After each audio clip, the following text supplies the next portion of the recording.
6h26 et nous sommes le 22 décembre 2015, Wendy. Aujourd'hui dans l'histoire, notre voyage dans le temps chaque matin d'une année à l'autre. Bonjour Franck Ferrand. Bonjour Wendy, je retiens la proposition théâtre. Je m'inscris tout de suite. Eh ben, vous serez formidable, je n'en doute pas, on va suivre cette histoire. En attendant, on va faire Franck un bond en arrière jusqu'où ? Jusqu'à quel 22 décembre ? Jusqu'au 22 décembre 1895, le physicien allemand Wilhelm Röntgen utilise pour la première fois les rayons X, figurez-vous. Il réalise la première radiographie de l'histoire, celle de la main d'une femme. On en est arrivé comment à ce résultat ? Mais en fait, dans le milieu scientifique, on s'intéresse depuis quelque temps à une expérience étonnante. On place 2 électrodes dans un tube de verre où l'on a fait le vide. On déclenche une décharge électrique entre les 2 électrodes et à ce moment-là, les parois du tube se mettent à refléter une lumière verte. Et à quoi cela sert-il ? Pour le moment, à rien du tout.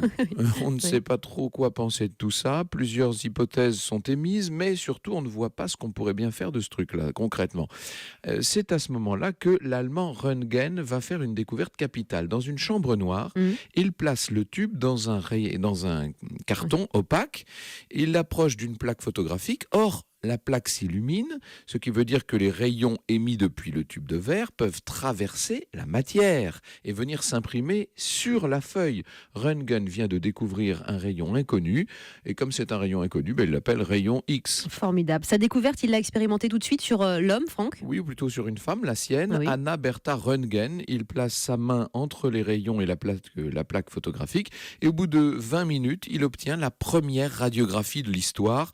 On voit clairement le squelette de la main, ainsi que la bague de Madame Röntgen. Conclusion, les rayonnements des électrons sont freinés par les os et par le métal.